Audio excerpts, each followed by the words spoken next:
The importance of understanding human history cannot be overstated, as this book reveals many mysteries about our past. There are many secrets and theories in the Book of Enoch. Misconceptions about the book have run amok, and people have different opinions and judgments about it.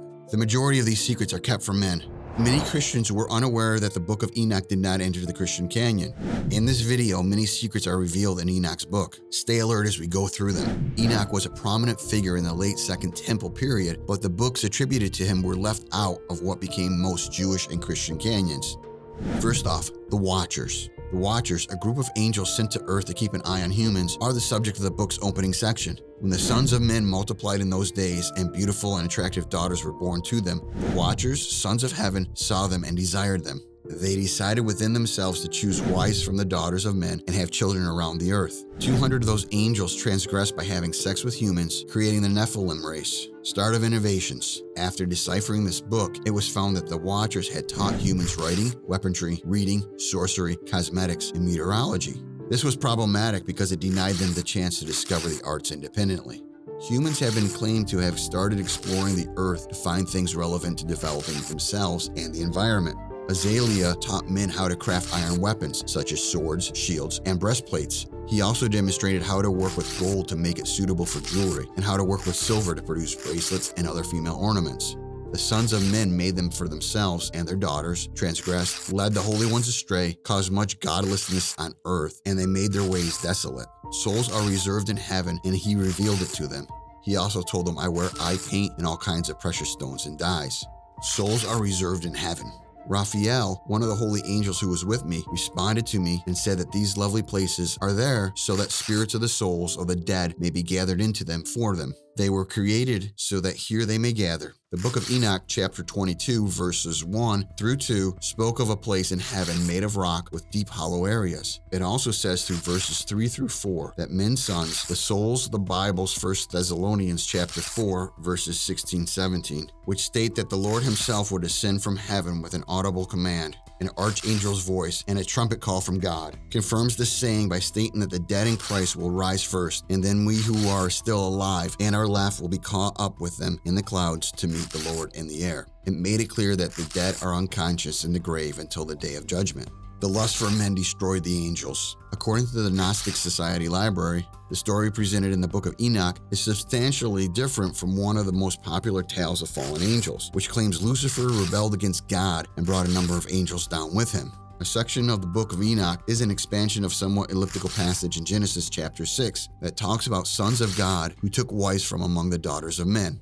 The Book of Enoch tells the story of angels who were destroyed by lust before the great flood. Angels and humans frequently met and mingled, and the inevitable happened. These fallen angels imparted forbidden arts to human women, including astrology, the desire for earthly pleasures like jewelry and other adornments, magic spells, enchantments, creating weapons, and engaging in war. The reason for the great flood. The Book of Enoch indicates that when the fallen angels poisoned the minds of people and taught their progeny evil ways, God subjected them to judgment and sent the flood to reset his creations, which is different from the account that we all know of the great flood that destroyed the entire earth. Enoch claims in his book that he attempted to speak on behalf of the angels and their giant offspring, but sadly, many of the texts have been lost. Nevertheless, we know that Enoch was the person God chose to serve as an intermediary for the fallen angels, giving him instructions to inform them of their punishment for their sins. They believed because they were the unholy spawn of humans and spend all of eternity in punishment, they would be damned to the ends of the earth. Unholy offspring of humans and angels. We would observe the weird, unholy progeny of mankind and angels in the Book of Enoch. The Book of Watchers describes the Nephilim as great giants whose height was 3,000 eels, which is an old measurement equal to about 45 inches. So these giants were about 11 feet tall. Genesis 6 tells us the sons of gods and the daughters of man gave birth to a race called the Nephilim, which it then describes as the heroes who were of the old warriors of renowned fame. But in reading 1, Enoch does not interpret the Nephilim as heroic in any traditional sense. Additionally, it appears in the Book of Giants, another Dead Sea Scroll, the 4 smooth pits of hell. Enoch learns about Sheol in chapter 22, an earlier version of hell that serves as a waiting area for the dead to wait until Judgment Day. Sheol is made up of 4 smooth pits, One is filled with the righteous who prospered in life, one is for the righteous who suffered in life, one is for the wicked who succeeded in life, and one is for the wicked who suffered in life. In chapter 24, Enoch is shown the new Eden, where the righteous will go after judgment and eat eternally of the tree of life. The hidden workings of heaven, where Abel, Adam's son, works as the principal advocate for the righteous dead. The secret mechanisms of heaven. In chapter 18 of the Book of Enoch, Enoch witnessed gigantic mountains built of precious stones and warehouses where the winds are kept. In chapter 41, Enoch witnesses more cosmic warehouses where angels store hail and winds in addition to columns of fire and the literal limit of the earth, beyond which there is only a gaping abyss. Mist clouds the sun and the moon. However, the entire third section of Enoch 1 is known as the Astronomical Book, and for good reason. It lays out the clockwork-like mechanism of the sun and the moon's movements across the sky and how they follow tracks much like a roller coaster through multiple doors in heaven, accounting for the sun's movement during the different times of the day. Enoch's description of Earth. Without context, many of the revelations could sound bizarre in terms of how everything is presented. However, with a bit more background, it is slightly better. Many people in the ancient world believed that Earth was fashioned like a snow globe, with layers of heaven between the breathable air and the outer darkness, and that it was made on a flat disk of land surrounded by water, with stars fastened to its inner surface and a dome of sky covering it. The strange babies.